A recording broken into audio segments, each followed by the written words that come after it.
If it doesn't work, So welcome to voice then I chat. just It's very say to work, keys exciting. fixed.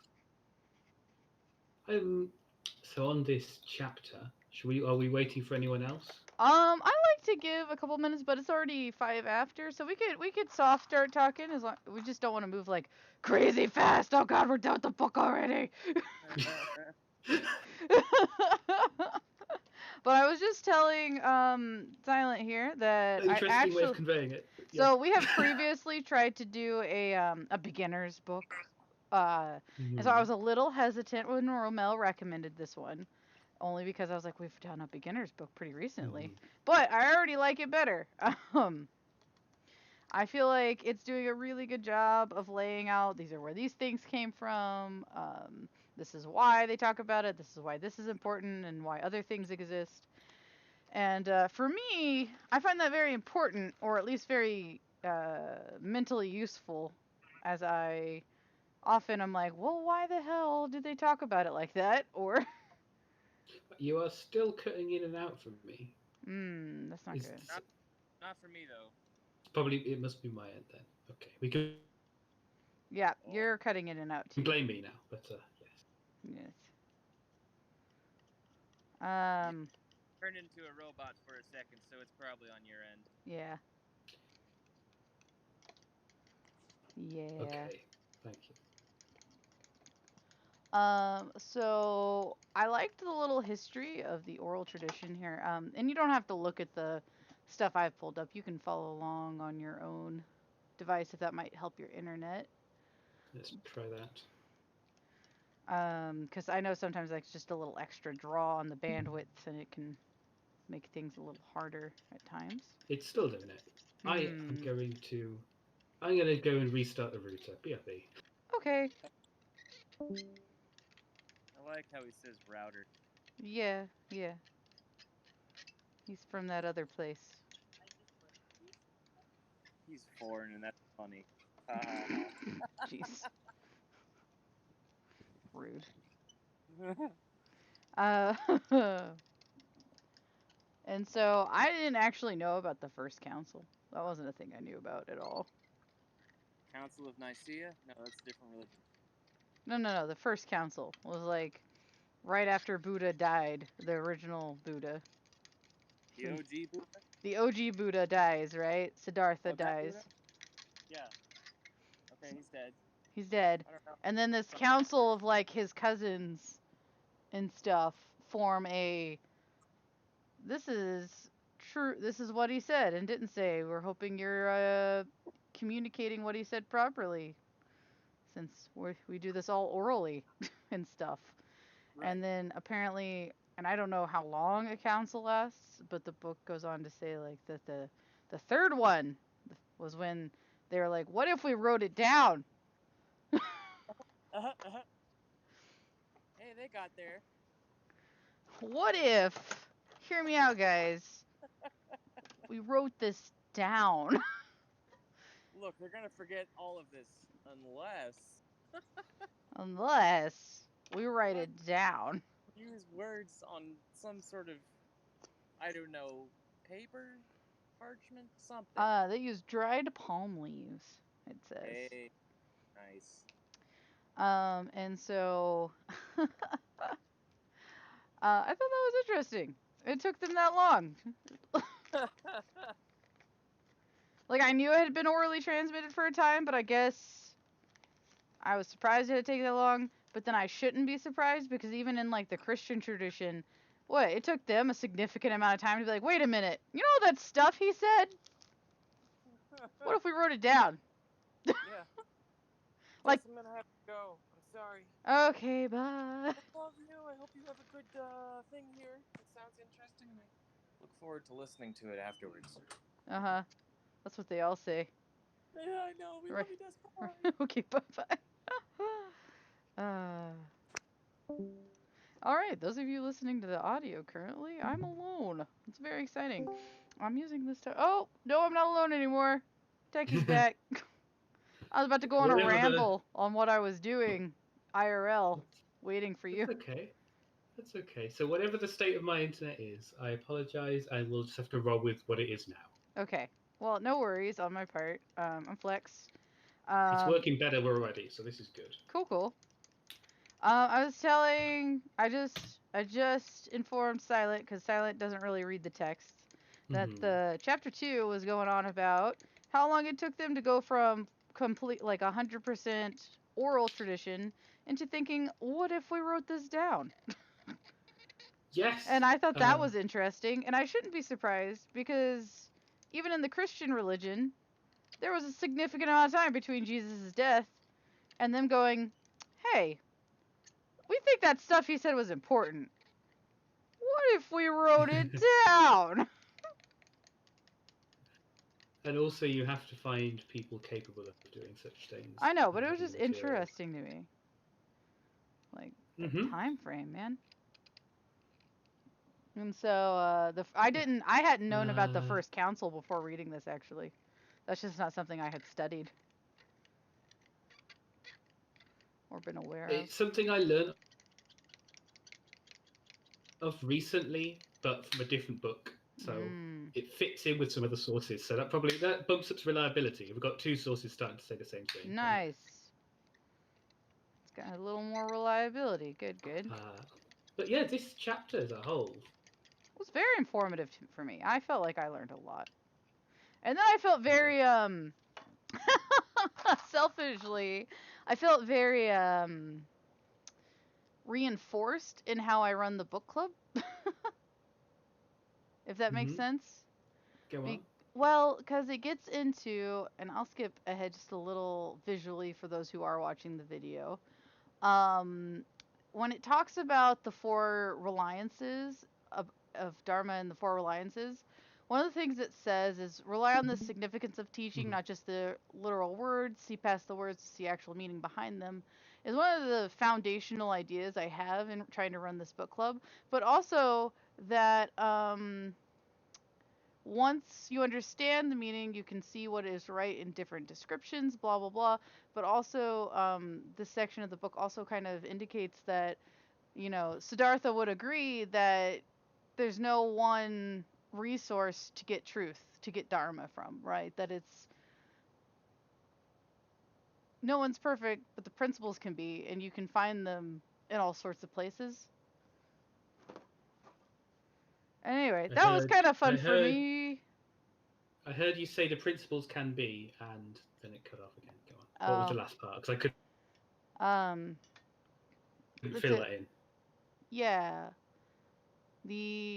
No human is perfect, but the principles can be. A teacher could inadvertently lead you astray, but the principles never will. And so just this idea of relying on the truth for itself and not necessarily who's giving it to you. Yes. Because I know there have been arguments before with discussions I've observed. I'm skeptical of the fact that I'm skeptical of the fact that this is fitting in with what I already believe, and therefore I'm very likely to just accept right. it. But it at least in my own experience, like the things I've said to you before about saying, I like this school, I like this school, I like this school. This fits in very nicely. Very good. Yeah. With that, it doesn't matter who says it. If it's wise words, it's wise words. Exactly. And equally, it doesn't matter who said it. If it's not wise words, if the It's Buddha not- comes out with something it's that's a still load of dumb. rubbish, it's still a load of rubbish. It's still gibberish. I don't think you know what you're saying today. Go take a nap. Well, there's even an example in, I think it's somewhere in the Pali Canon, of the Buddha just getting something really wrong, really utterly, awfully wrong, and getting people killed. Wow. And it was trying to teach some monks to meditate, and in particular, get them to see that their body wasn't self. And so they eventually, has a lot of disgusting things about it when you think about it. And some of them Bodies are gross. Yeah, and some of them got so grossed out they killed them. Oh my gosh, that's a bit extreme. Themselves. And so it was like, you're spending weeks just doing this over and over again all day. And so apparently when he returned, he said, well, I guess we'll do breathing meditation next time. And I am very heavily paraphrasing, but there's some accounts that even talk about that are being shocked about this. So if anyone wants to see that Buddha is a fallible being, at least in terms of conveying Dharma, there's one thing to understand it, another to be able to get it across. I absolutely agree. It's totally possible to understand a concept that you just cannot form words for. You're like, I don't know how to tell you this truth. I just know it.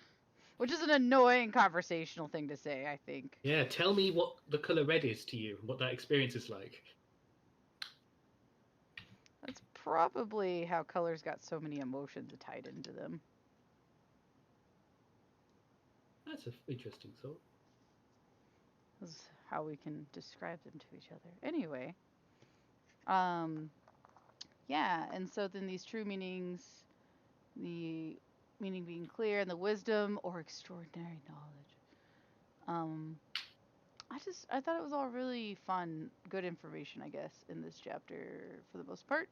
I say that, and I did not read. Not heard of the Four the Alliances last before. few paragraphs. We'll let you off. Don't worry. Tegan, welcome to Voice Chat. You're under no obligation to talk. You're welcome to listen if you prefer. If you have no microphone, you can type in the Sangha Book Club channel if necessary. If not, you can also talk our ears off and tell one of us to shut up. All right, thank you. Romel! Romel! Good afternoon, amazing people! Hello! Oh my god, I'm so happy to be on this call today. I hope you guys are doing amazing. Yes. Great. We are happy to have you on the call. So I have mostly just nice things to say about this chapter.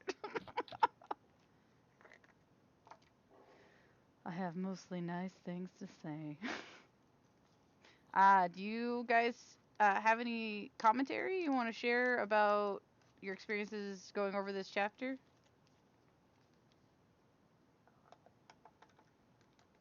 I mean, I'm pretty new, so. Okay. Honestly, I'm just here for new info. Okay, cool beans. Well, we were going over the book with a title that I definitely know,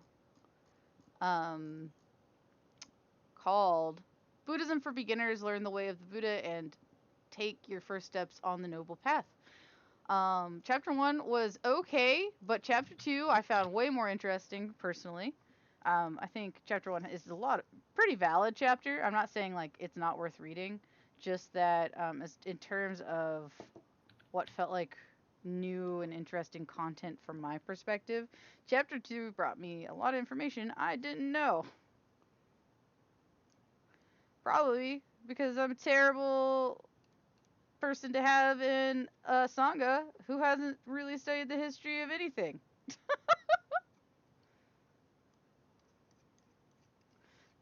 No, I've studied some history. I just don't retain it. One of the Techie, did you have something you wanted to say about the chapter? I know I keep babbling a little. Right, it's fine. I'm just trying to get Discord to be nice to me. Yes. So Ramel, with your enthusiasm. So yeah, I hadn't heard of the Four Alliances before. Yeah. The Four Alliances are a new thing to me, but it's nice to see a formulation of something practical and useful. Because sometimes we can see rather abstract constructs and get lost in trying to work out what they are. And this is saying, just don't worry about that. Just roll with what you're doing. Roll with what you do know. And it was especially useful to look at the Kalama Sutta, because a lot of the time I've got people that I'm talking to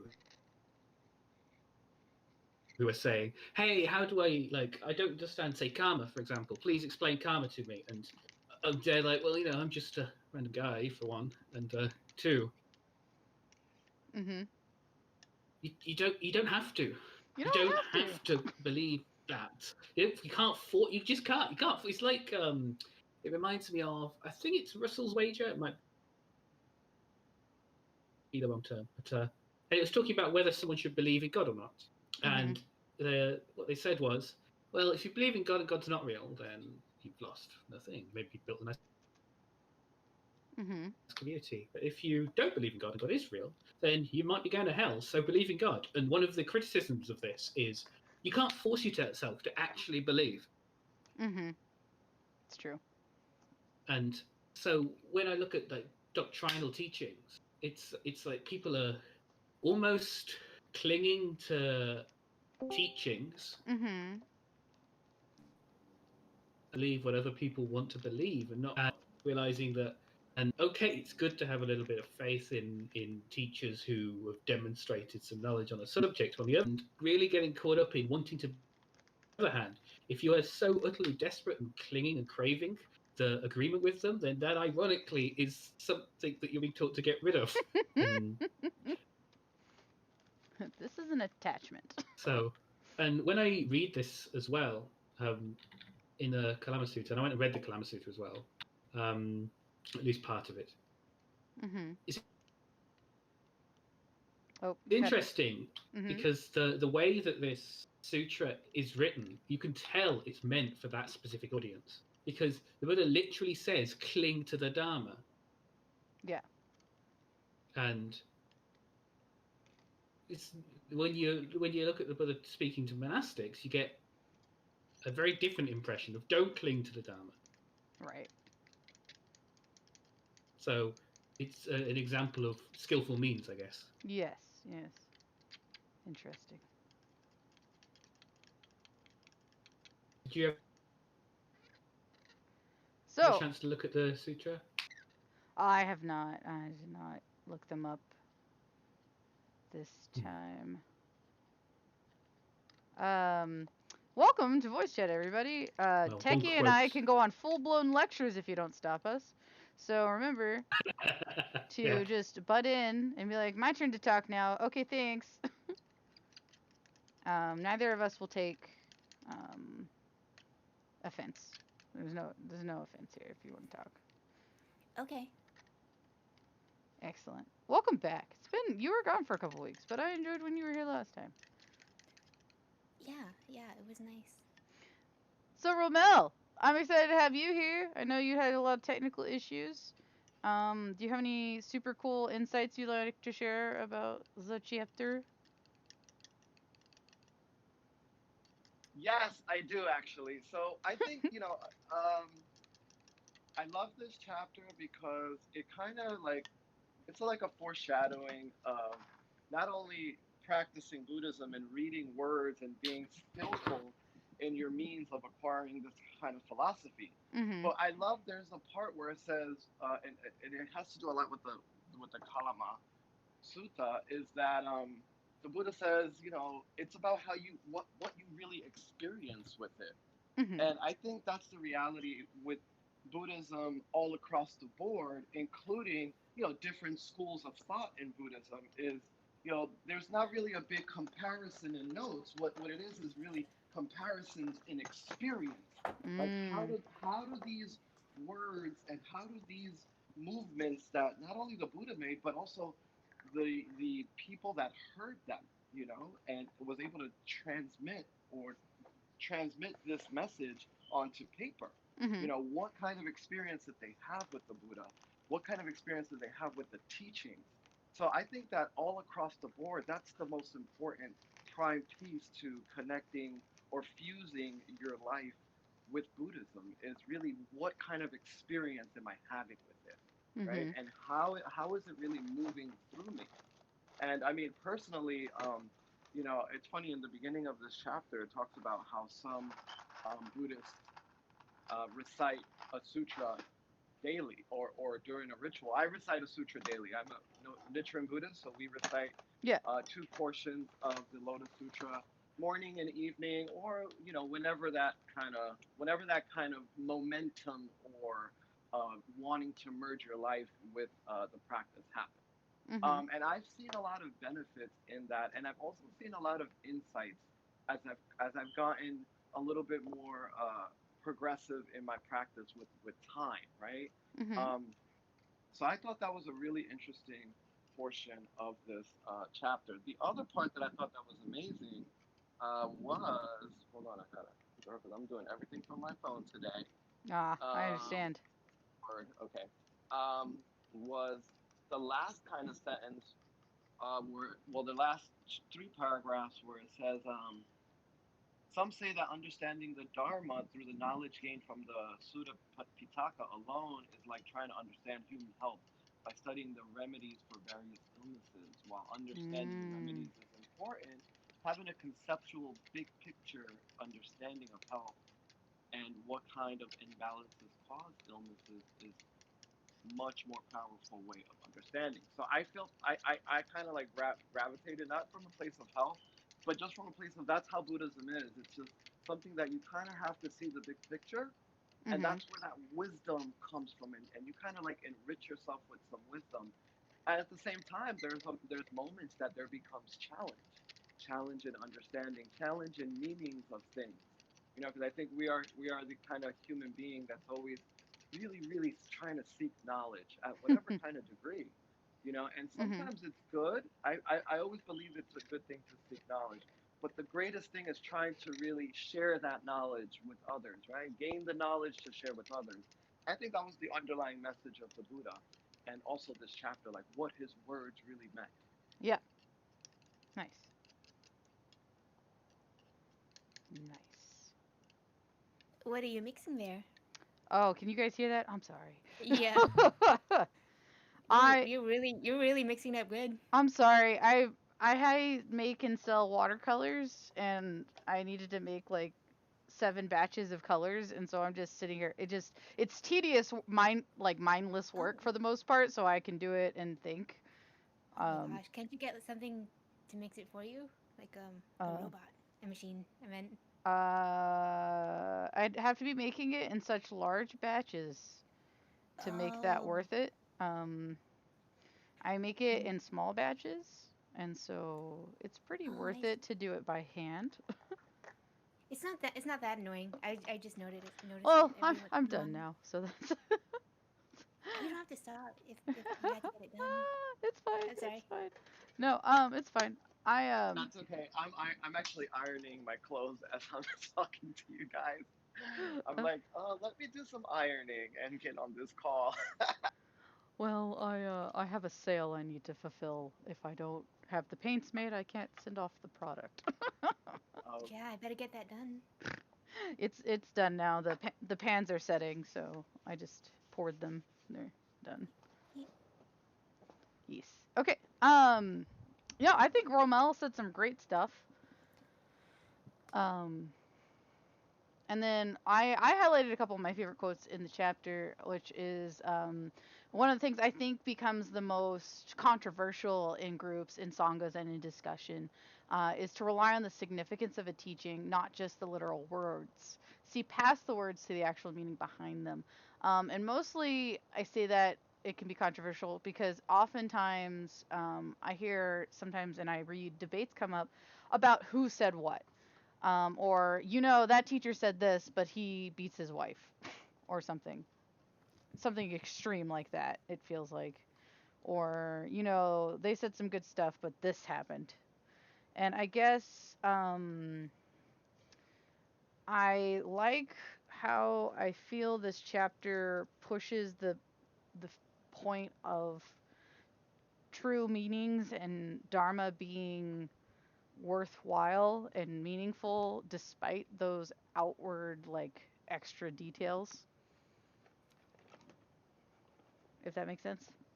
I think that's great, but Yeah. also, you know, I think the most important thing to realize, you know, not only with Dharma, but also with just trying to make a point, right, as human beings, is that there has to be a reference to dialogue, right? Yeah. So in this aspect, we're talking about the Dharma and also, you know, the words of the sutras and how they were orally transmitted. And I think there must have been a lot of debate, and it goes back to what you just said about, you know, the meaning of it, and also I'll add another word: the purpose and intent behind it. You know, I think Mhm. that's really important to know what that purpose and intent is behind it, right? And being able to transmit that not only to others, but also transmit it within your own life, Mhm. and really see how that kind of like going back to this word moves you, right? But I feel like the reality of the Dharma and the words and seeking truth, or trying to seek whatever relevance, is really going back to our famous word, vulnerability. How vulnerable are we to really bring this type of enlightenment or this type of knowledge and wisdom into our lives? Yeah. Yes.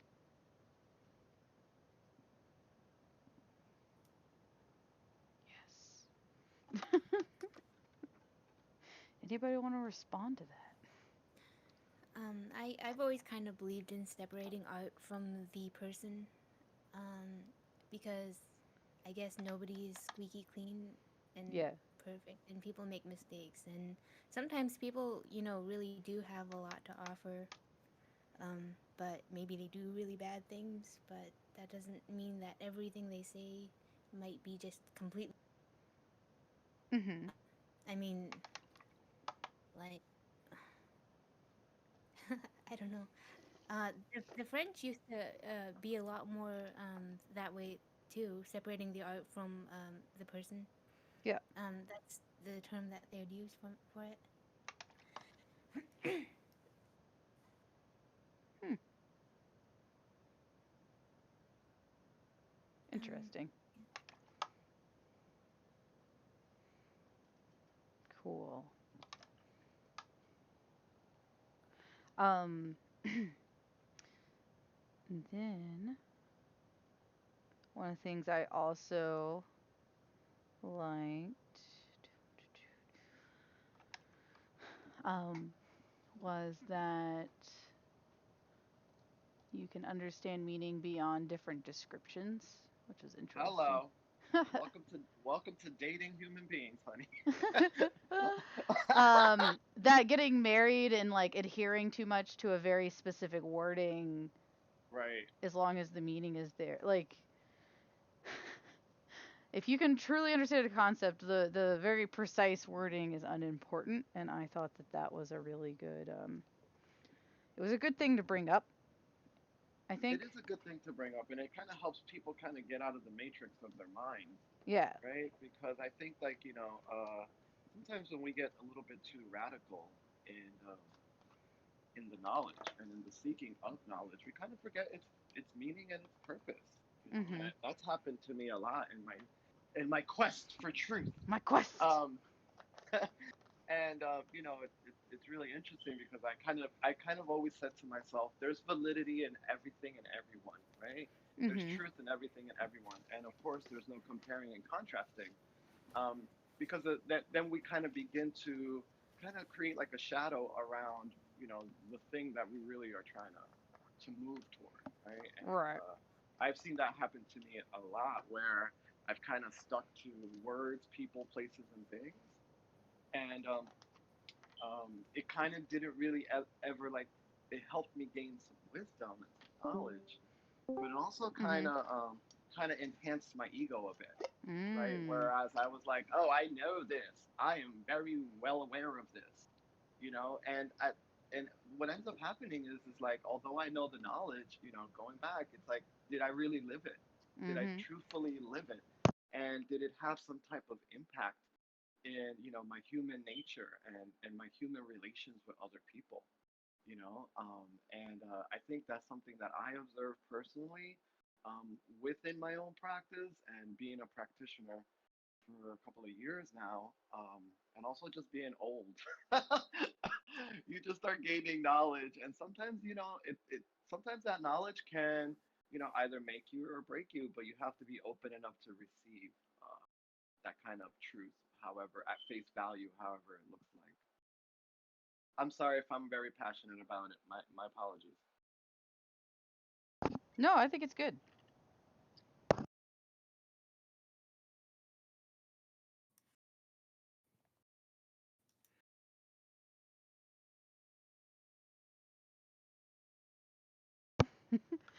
All right.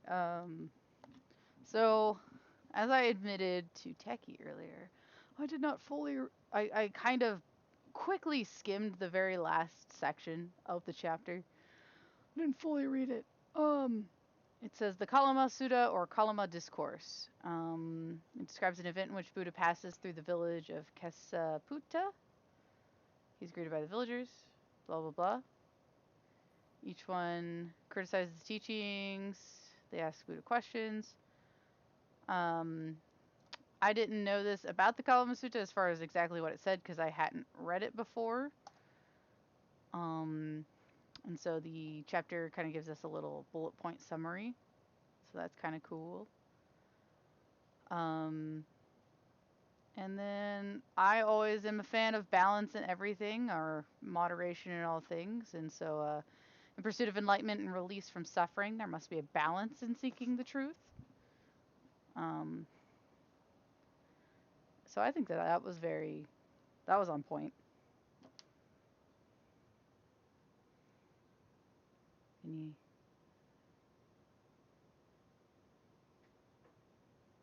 disagreements? Did anybody just hate this book with a fiery passion and was like, let's burn it? I like the part when you have to have a balance. Oh, I'm sorry. Go ahead. No. Oh, I downloaded it, and I did read some of it. Mm-hmm. The second chapter when I was trying to get it to work on my PC, the Amazon reader. Mm-hmm. I wish I had read more of it too. Sorry, go on, Rama.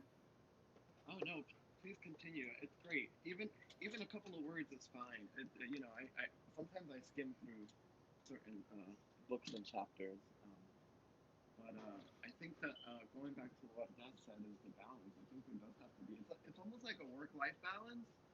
I think that I believe that when it comes to trying to find some form of truth within our lives, that we'd have to also have some balance, right? And I've seen that in my own practice and how I kind of pick up a book whenever I need to, but also rely on the truth. And I think that was something that was said in the chapter where if you believe in it, you just do, right? Mm-hmm. And I think that's a really key point to any practice, whether it's Buddhism or any other walk of life, is really trying to believe in it and having some type of balance within your thinking of truth and your daily life. And I think that's really relevant, especially in today's day, in today's age. Yes.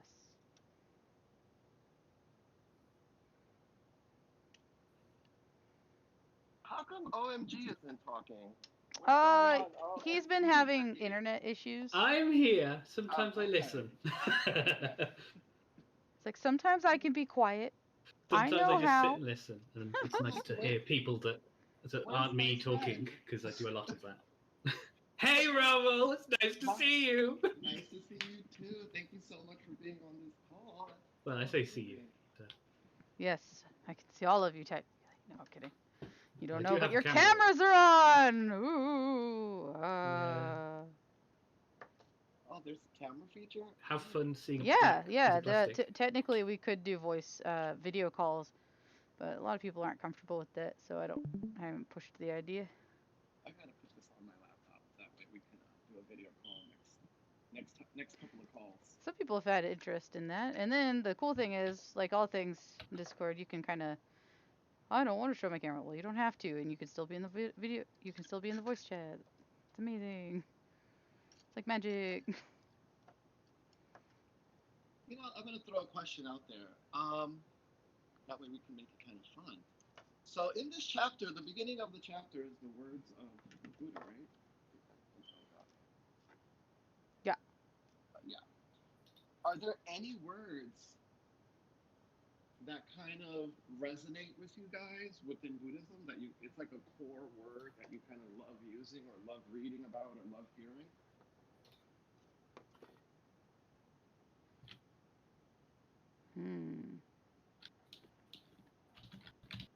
Such a good question. My favorite word is compassion. Nice. I was about to say that word too. Yeah, that's kind of like my favorite word. And I think that it's such a great word because it's really interesting because you read it, you try to define it with your own circumstances in life.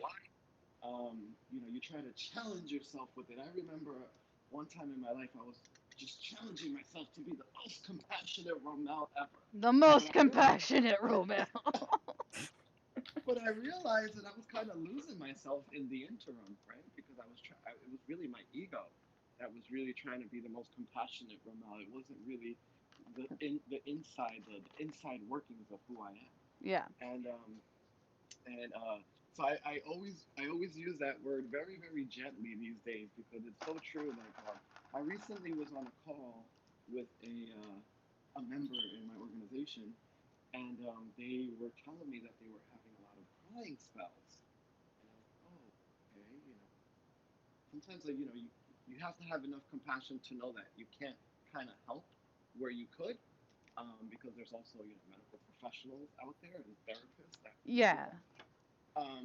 so I had to kind of muster up enough compassion in my language with her, verbally through the phone, that maybe it's best that you share this with a professional, and chant about or meditate on, well, chanting in our faith, chant about finding the most unique professional that's going to understand your specific condition. Mm-hmm. And it's funny because I think she would have thought I would have said, "Oh, go chant about it, chant about what's going on about it." But sometimes we have to have enough compassion in our own lives to know that we can't handle everything. Mm-hmm. And it took me a long time to figure that out, even in my own family, my familial space.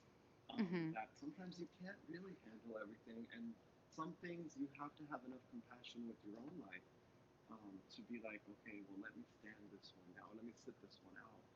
And that also happens with the seeking of knowledge, right? There's a lot of compassion built up in your life to want to seek the truth.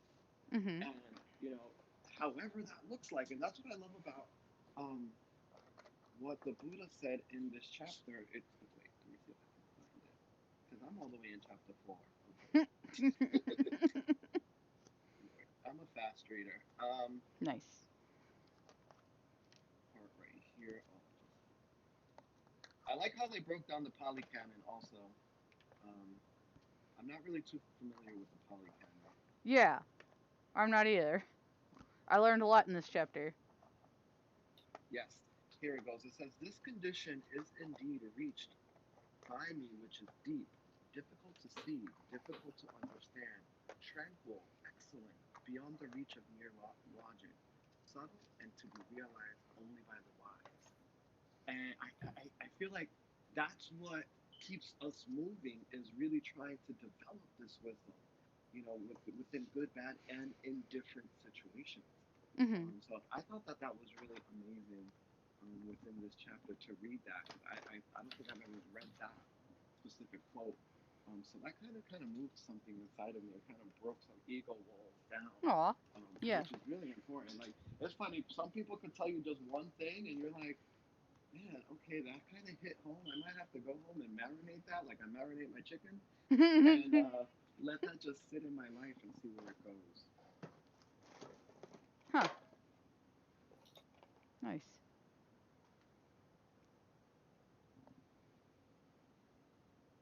Interesting. I love also that that they mentioned here that the Buddhist teachings were mostly all oral. Yeah. He didn't write anything down, so all of it was mostly, oral and passed down. Yeah, I was thought that was telling really Techie that I thought it was really interesting how long it took them to finally go, what if we wrote that down?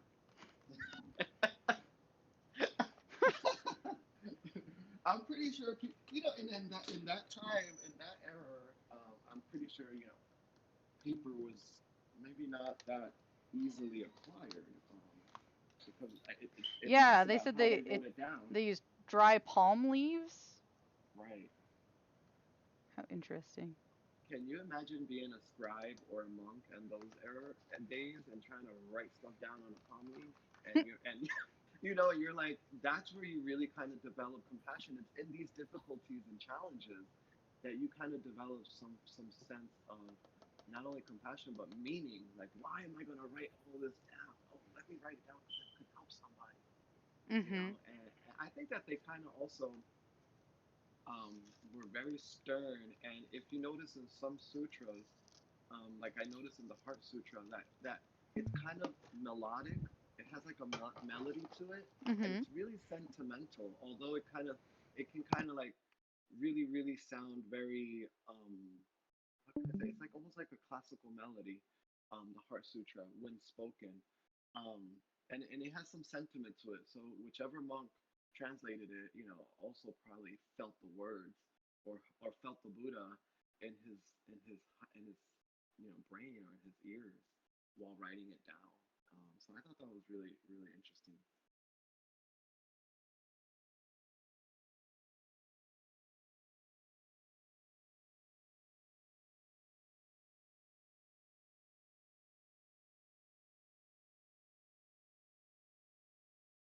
It is quiet. Bum, ba-dum, bum, bum, bum, bum. I can punctuate the silence, don't worry. So Ron was asking what the sort of favorite words and quotes from the Buddha are, since that's in this chapter. And if we're going to pick a single word, for me it would be metta, because regardless of what you think of the existential truths, well, metta is a better one. And I love how, if you really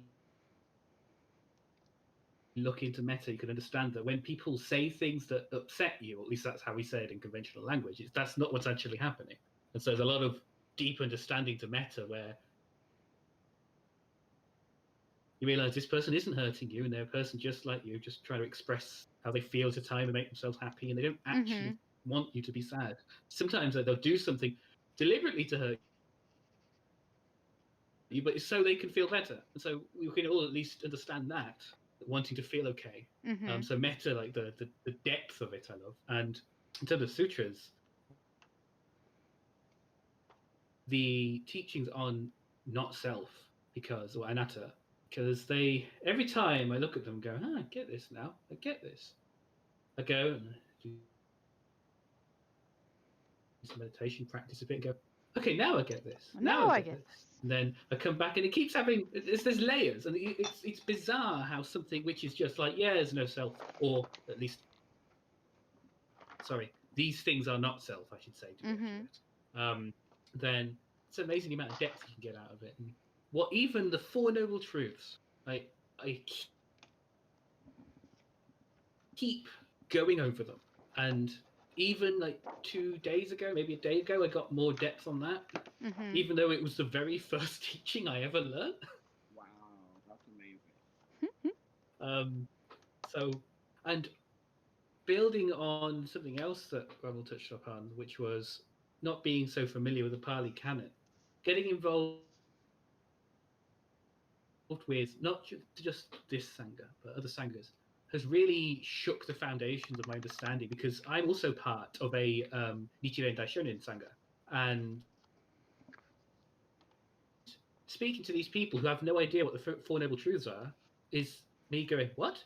It's completely like restructuring my understanding of Buddhism. I mentioned like the Eightfold Path, like no, I don't know about. And learning practices like Nam Myoho Renge Kyo is a really good route to destroy our own sense of ego and our own sense of self, because when we look at things like anatta and we're looking at different schools, we think, this doesn't fit my own current belief of what Buddhism is or isn't. You think, well, why does that matter? Where's that coming from? Is it my ego? And you dig down, and it is like this discerning mind of, I know this and I know that, and not actually listening to people. And as some of the Vietnamese Buddhists would call it, beginner mind gets lost, where you're just there listening. You're just there listening. You're not trying to say, well, this fits in with what I've heard, this fits in, this goes against it. You're just listening. And one thing that there's a Plum Village Sangha part of has taught me, which all ties in with all of this in a circle, because they're talking about metta as well, is to really understand Buddhism and to really practice metta and practice genuine inquiry rather than just, this fits in kind of inquiry, is to sit there and listen and really listen. Not listen thinking, I'm going to say this, or thinking that doesn't fit in with this, or even analyzing what they're saying. Just listening. Pure. And it's really hard to do when you're naturally in a position where you're saying, okay, well, maybe you could do this about that, maybe you could do this. Just sit and listen, and it's really helpful. And so metta and anatta kind of tie into that practice, and those would be my favorite things to answer what Rommel asked. Nice. Yes, thank you so much. Yeah, listening does seem to be a bit of a lost art these days. It seems like when without you're right, without your ego getting in the way of like shutting off things that don't quite fit in with certain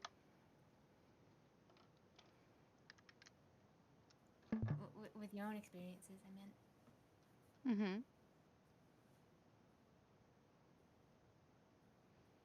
Yes. Well, and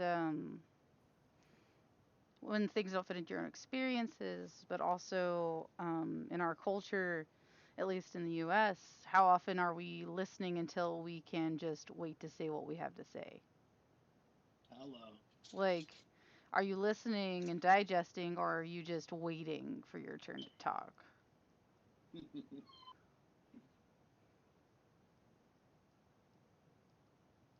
So, I admit listening is a bit harder with this particular internet connection or Discord server, but I'm trying. Are you streaming on Twitch too, though, Mouse? I'm not. No. Oh, No. So while I do record the audio for these talks, they're uploaded to an unlisted playlist on YouTube, so you can only get there if you have a link. Somebody has to give you the link to get there. So I try to maintain some amount of privacy for our talks. But I do want to give the opportunity to those who are not present in the Sangha to listen and such. Yeah.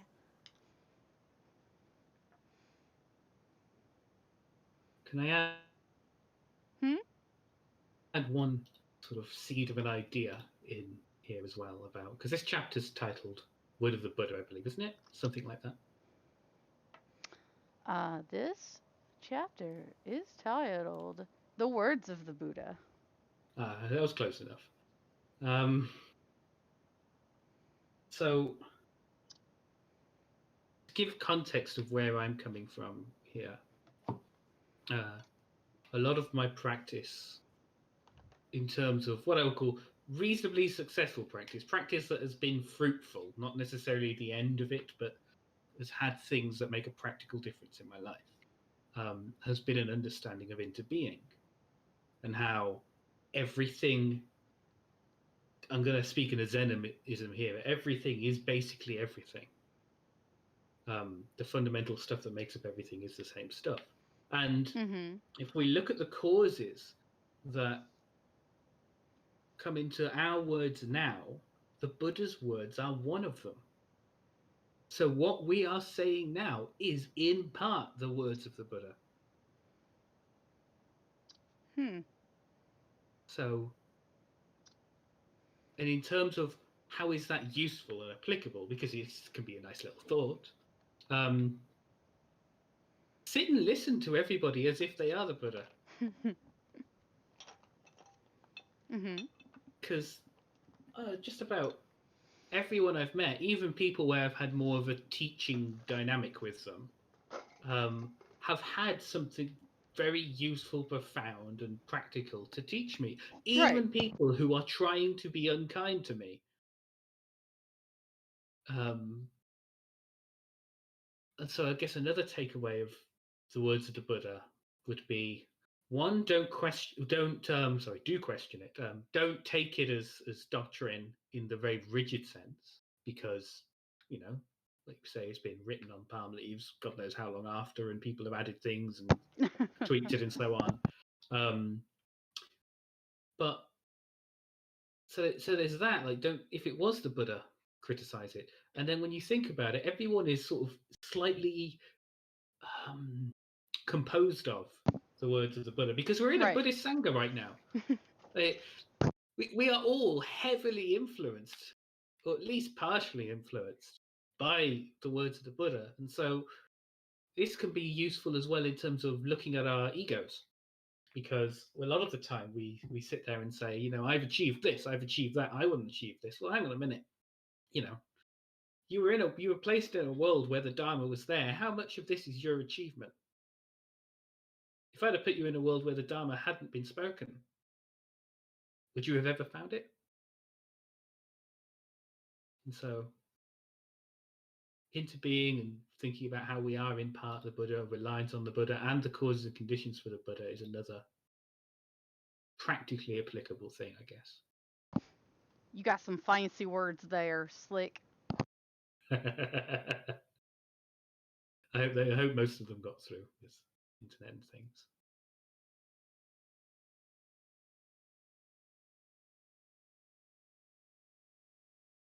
Thank you so much. That was amazing.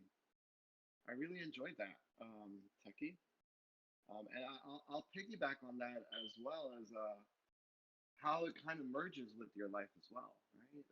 That's the most important thing, right? The words of the voice does the Buddha's work and also his words, but how we actually merge them and submerge them into our inner core is really where the work takes place, and you know, the fruition of that work is how we can translate that what we would say in Nichiren Buddhism, that happiness to others, right?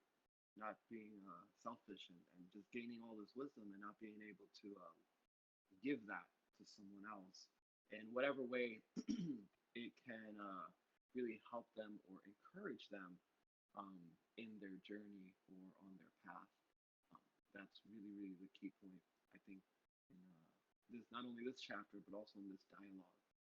So I thank you so much.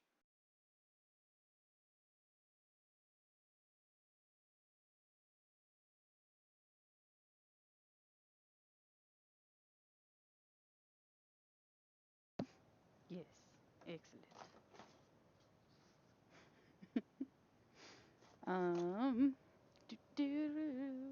Anybody got anything else they want to add on to the end as we come to the end of our hour together?